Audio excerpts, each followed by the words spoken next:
Bismillahirrahmanirrahim. Alhamdulillah. Salatu wassalamu ala Rasulillah Sayyidina wa maulana Muhammadin ibn Abdillah wa ala alihi wa ashabihi wa mawala. La hawla wa la quwwata illa billah. Amma ba'd.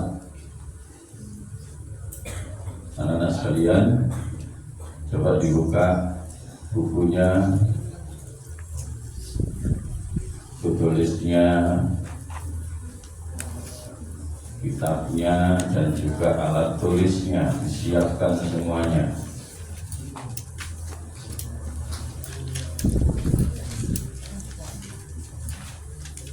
Hari ini kita akan melanjutkan pelajaran kita pada Senin kemarin. Senin kemarin kita membahas tentang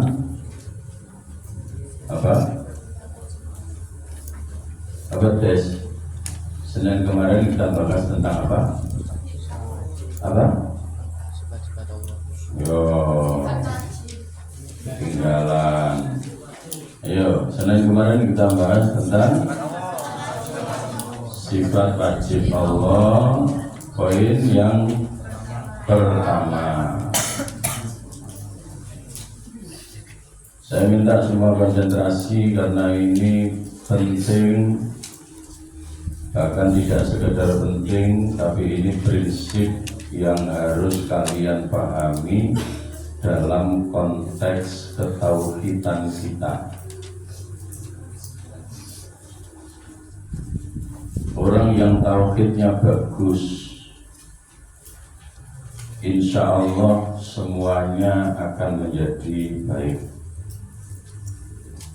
Tapi kalau tauhidnya lemah, maka yang lain-lain juga akan hancur. Makanya saya berharap anak-anak semuanya bisa mengikuti dengan baik. Kalau pada Nadhaman Aqidatul Awam,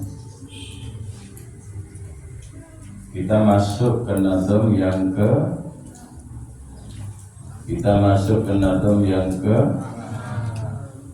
berapa? 6. Masuk nadham yang ke-6. Yang ke-5 bunyinya apa? Wa ba'du fa'alam bi wujubil ma'rifah mi wajibil lillahi ishrina sifat. Dan itu kemarin sudah saya jelaskan bahwa kita sebagai mukallaf. Masih ingat teman? Apa mukallaf? Ketolak-toleh. Apa mukallaf? Orang Islam yang sudah balik dan akalnya sehat, maksud ditakoni mukallaf oleh toleh kebet. Ya, itu menunjukkan bahwa kamu tidak serius. Gampang kan ngapalkan itu aja. Ya, kamu sekarang merasa tersiksa. Tiba Solo sekolah nurul sangka kenapalan.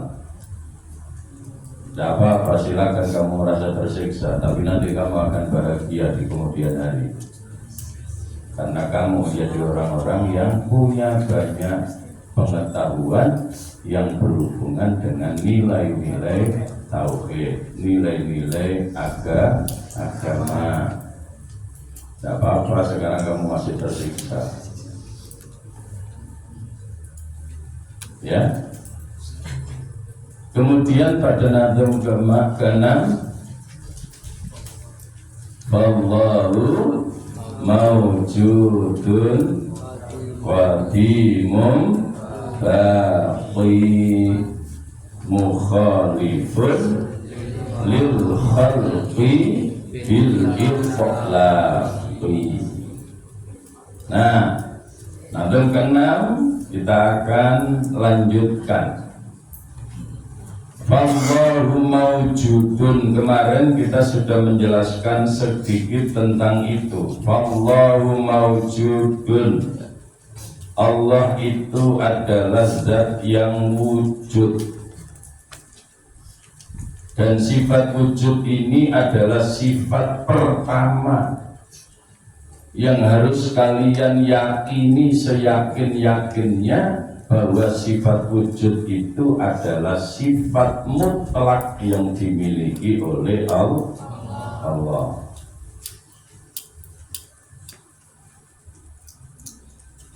Lalu kemudian sifat wujud ini kemarin juga saya jelaskan, sifat wujud ini termasuk atau disebut sebagai sifat nafsiyah.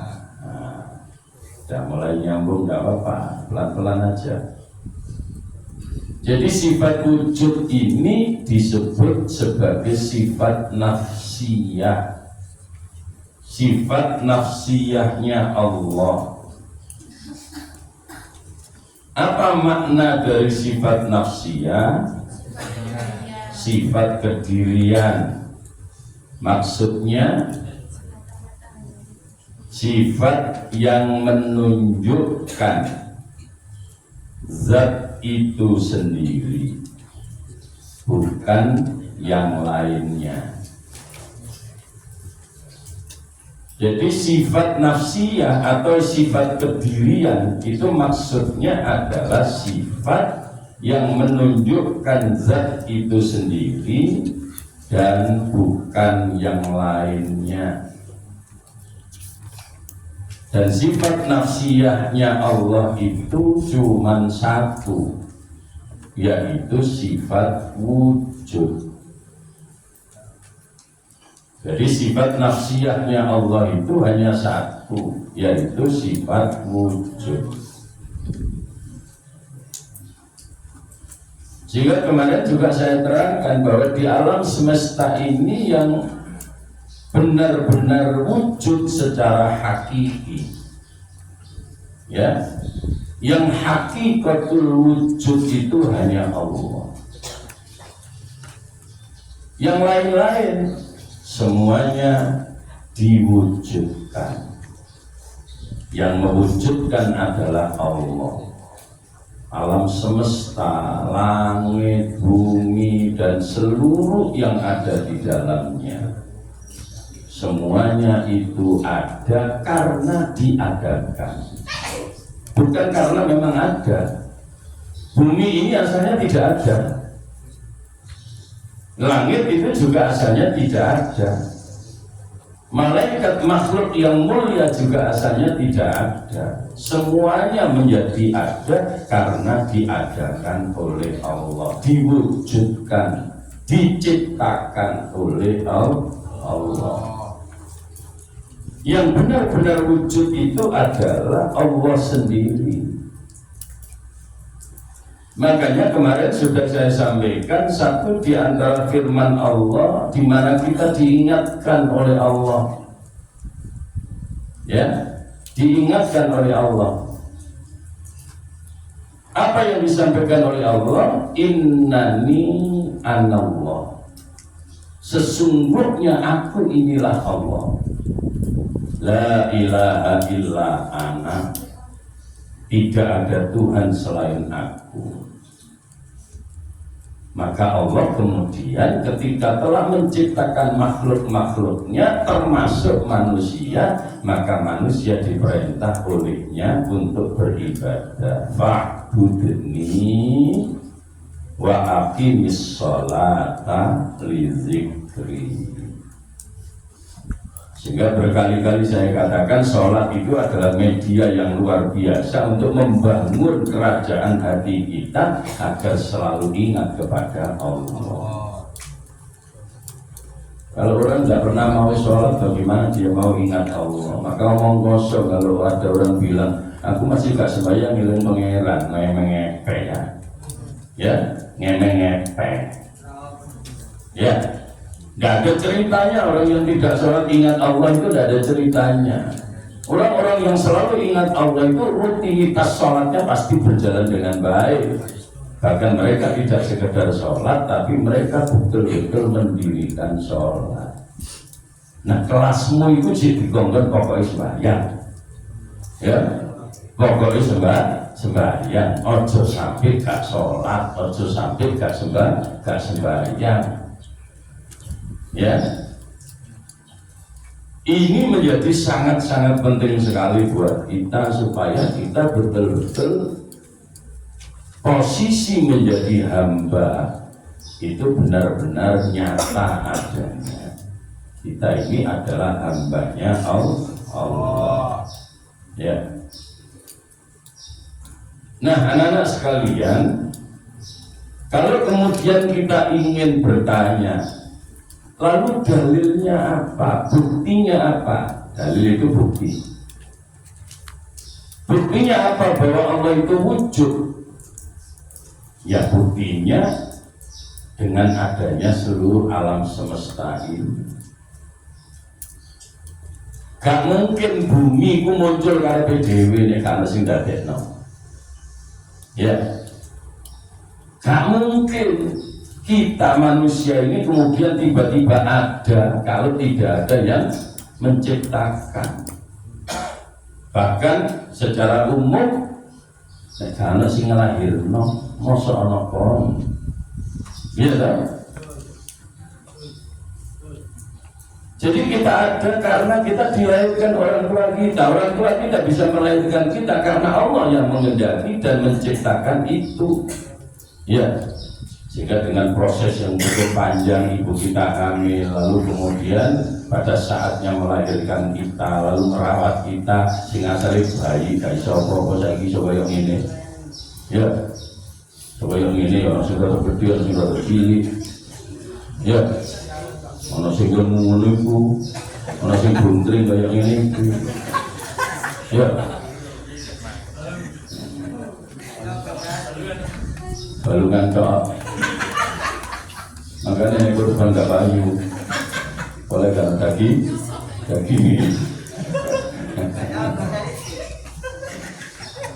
Nah, semuanya itu yang mengendaki dan yang menciptakan itu Allah. Ya. Sehingga dalil Al-Qur'annya di mana Allah itu ada, salah satunya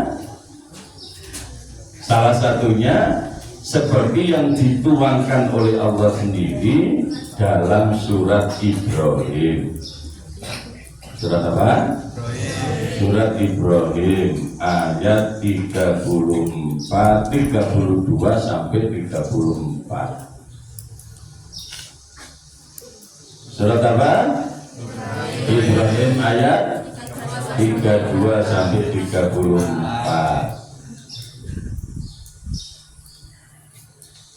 Nanti di rumah dicari ayatnya, lalu ditulis di buku kamu. Kalau nulis lengkap dengan terjemahannya. Kalau nulis Arab itu ya muspro, nggak ngerti.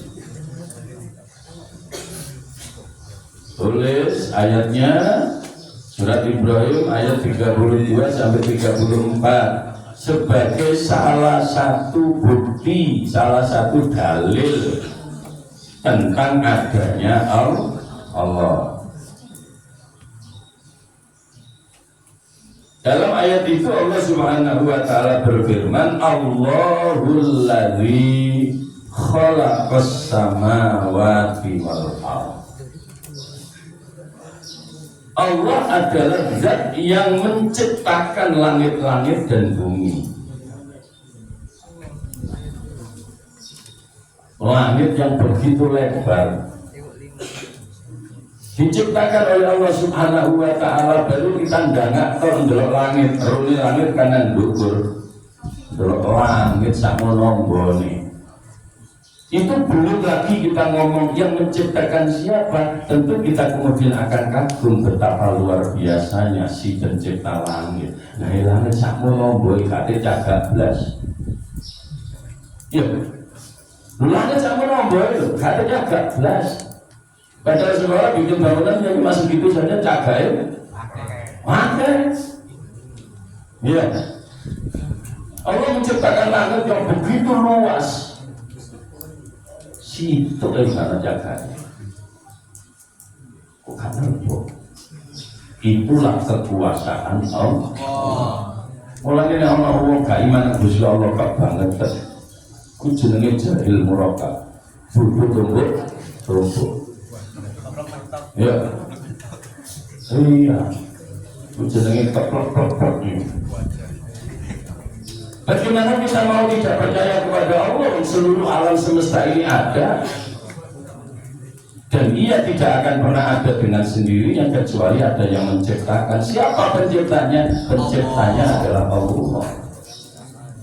Jika di ayat itu jelas-jelas menjadi bukti, menjadi dalil Allahul ladzi khalaqas samawati wal ardh.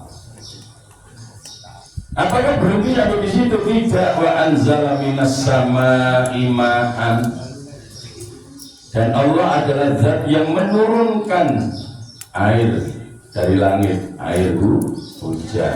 Yang menurunkan air hujan itu Allah. Ketika Allah tidak menghendaki hujan, ya tidak akan pernah hujan. Ketika Allah menghendaki hujan, pasti akan hujan.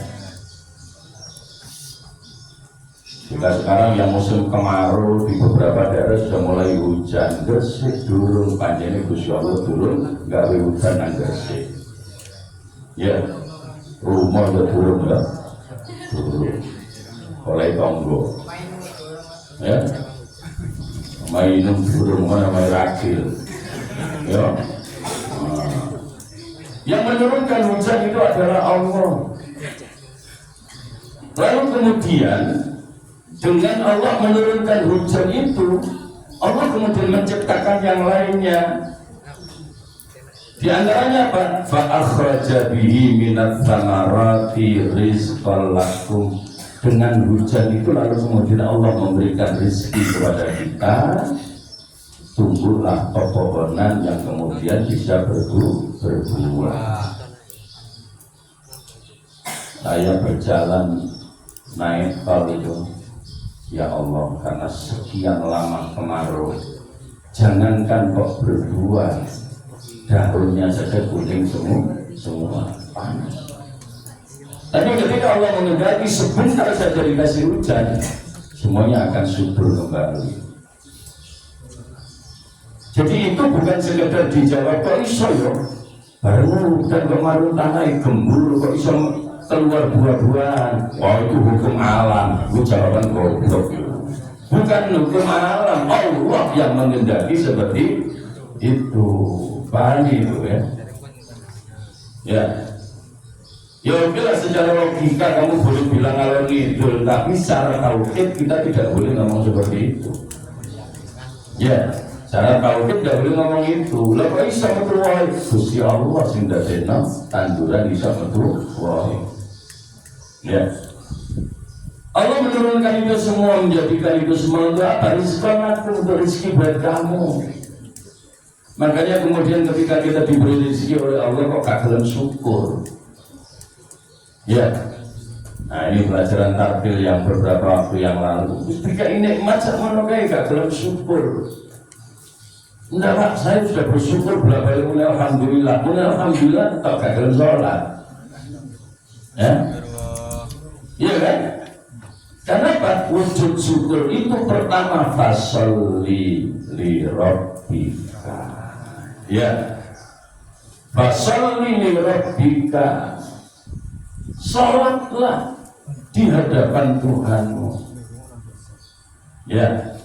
Lalu kemudian wanhar dan berkurbanlah. Urip orang gelem kurban, urip apa? Sukanya mencari kurban. Iya kan? Itu tidak mau berkorban, sukanya cuma mengorbankan orang lain. Wah, itu resikonya berat sekali. Ya. Kalau sama orang bodoh. Ya, wong kan kalau kita belok itu toleh. Ya. Kayak boneka caki. Ya, gimana teman-teman? Mulai gantungan kita, ya. Konsentrasi untuk diri kita sendiri.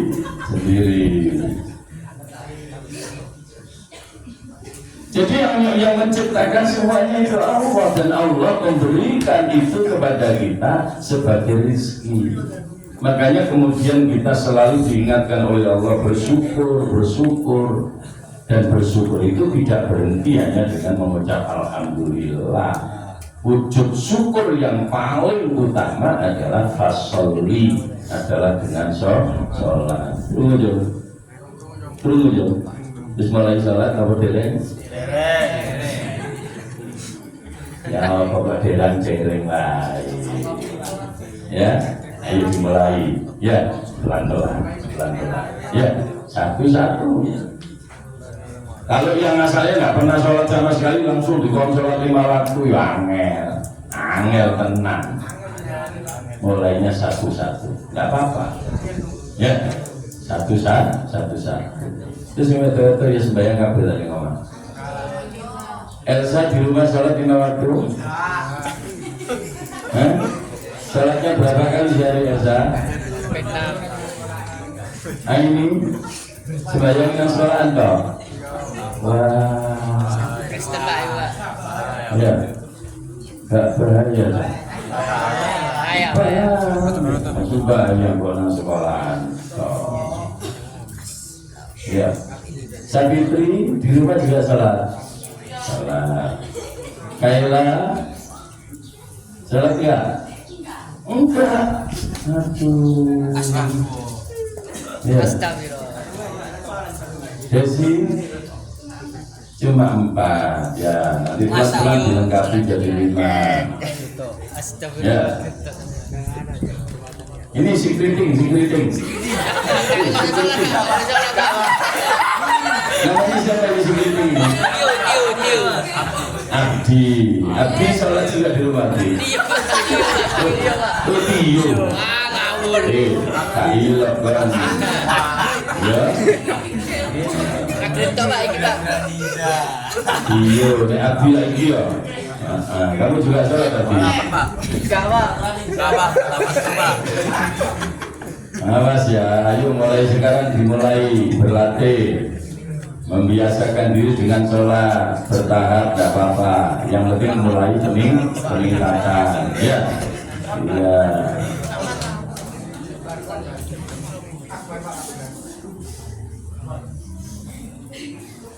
Robi sholat Robi. Belas Pak, belas. Gimana? Sholatnya di mana nih? Jumatan ini cai ngopi Pak, Jumatan ini Pak. Tidak boleh memfitnah orang. Ini kalau jadi tukang fitnah masuk neraka nanti ya.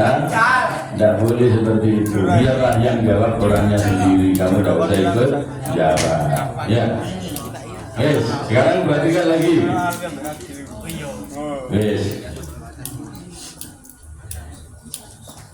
Ya. Makanya ayat itu tadi saya suruh kamu catat, kamu salin dengan terjemahannya. Supaya apa? Supaya kita menjadi semakin yakin bahwa semuanya yang menciptakan adalah Allah, dan Allah menciptakan itu semua sebagai bentuk rezeki yang diberikan kepada manusia. Berapa banyaknya rezeki dari Allah tidak bisa dihitung. Sehingga nanti di penghujung ayat disebut wa in ta'uddu nikmatallah la tuhsuha. Kalau kita mau menghitung berapa banyaknya nikmat Allah, tak iso. Ya, tak bisa. Karena apa? Terlalu banyak nikmat Allah yang diberikan kepada kita. Maka nikmat yang diberikan oleh Allah tidak usah dihitung-hitung karena sudah jelas-jelas banyaknya.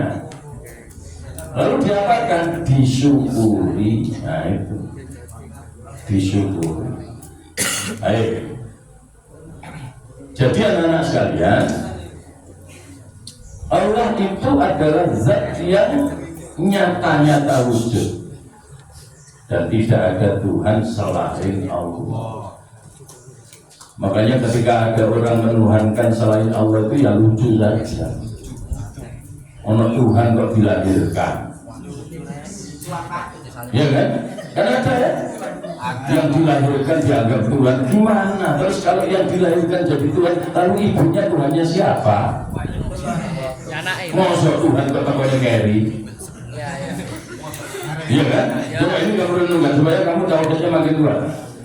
Bagaimana kita bisa menuhankan manusia yang dilahirkan? Lah Tuhan itu dilahirkan, yang melahirkan bertuhan siapa? Iya kan? Nah, ini sangat penting sekali untuk kalian yakin. Makanya Allah menceritakan tentang dirinya supaya kita semakin yakin bahwa satu-satunya Tuhan itu Allah, yang maha wujud itu memang hanya Allah, karena Allah menciptakan semuanya. Waktu Gusti Allah gawe langit, gawe bumi, gawe urun ngaku ngeran. Ya kan? Ya contohnya apa? Zaman dulu ada Fir'aun ngaku Tuhan. Emang dia waktu Allah menciptakan langit urun botol itu? Urun semen lah. Bukan orang apa-apa, itu dari pengeran. Iya. Nah, saya cerita seperti ini supaya kamu semakin mantap bahwa Tuhan itu hanya Allah. Dan jangan pernah melepaskan keyakinan itu dalam keadaan apapun.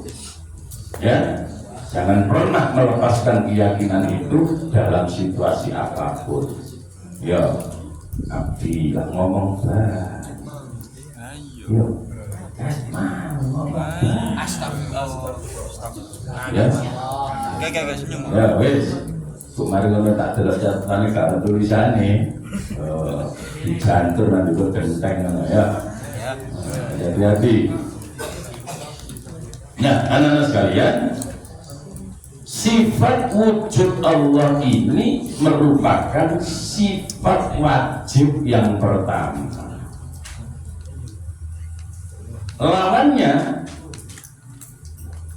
Lawannya adalah sifat Adam. Maka sifat Adam bagi Allah itu adalah sifat yang mustahil. Apa Adam itu? Adam itu artinya tidak ada, pakai ain. Adam, ya. Jadi sifat wajibnya Allah wujud, lawannya adalah Adam. Sifat mustahilnya adalah Adam, artinya tidak ada. Bagaimana bisa ada barang tanpa pencipta? Kan tidak mungkin. Ujuk-ujuk orang bangku, tukangnya kaono, kan tidak mungkin. Itu pasal paling kelihatan. Ya, apalagi penciptaan seluruh alam semesta ini jelas-jelas ada yang menciptakan, dan yang menciptakan itu bukan siapa-siapa kecuali Allah Subhanahu wa Ta'ala. Semua yang ada pada diri kita itu juga milik Allah dan diberikan oleh Allah kepada kita.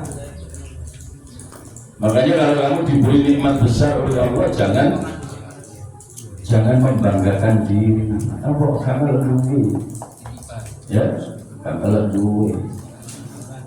Makanya anak-anak yang sering saya bilang, ya kayak Abi, kayak siapa, yang lain-lain juga. Kalau diberi kekuatan oleh Allah secara fisik, ya, gara-gara melok pencaksilat terus kamu punya skill di bidang bela diri, jangan merasa itu punya kamu kemudian kamu jadikan ontang-ontang, jangan.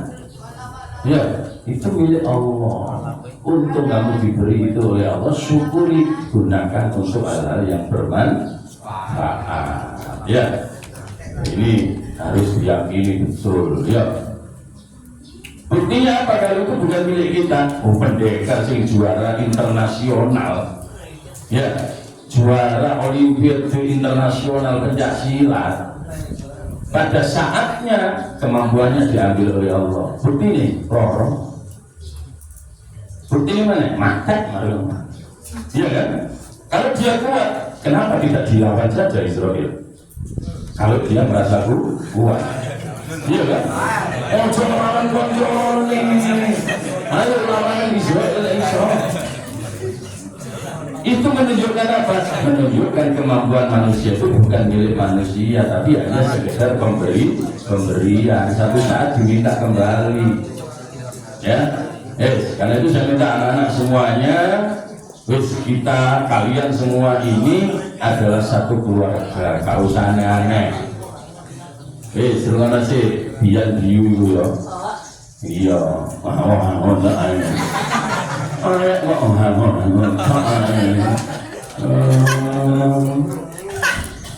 tak mulai wak bader apa?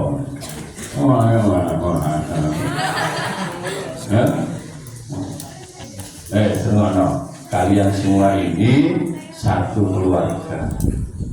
Makanya jangan ada yang punya niat jelek kepada temannya. Jangan sampai punya niat menganiaya temannya. Jangan sampai punya niat bully temannya. Jangan sampai melakukan perundungan terhadap temannya. Selain itu berurusan dengan hukum negara, nanti tanggung jawab di akhirat di hadapan Allah. Makanya juga biasa-biasa saja semuanya itu teman kalian, saudara kalian yang harus dijaga semuanya. Oke anak-anak, itu sifat yang pertama, lanjutan dari pelajaran kita hari Senin kemarin. Nanti di Senin depan kita akan membahas sifat Allah berikutnya, yaitu sifat qadimun. Ya, setelah wujud terus qadim. Supaya ingat kembali, mengakhiri pertemuan hari ini kita baca dulu Aqidatul Awamnya, ya, nadom pertama sampai ke 8. Ya. Oke. Bismillahirrahmanirrahim.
Kasih anak kembali ke posisinya masing-masing.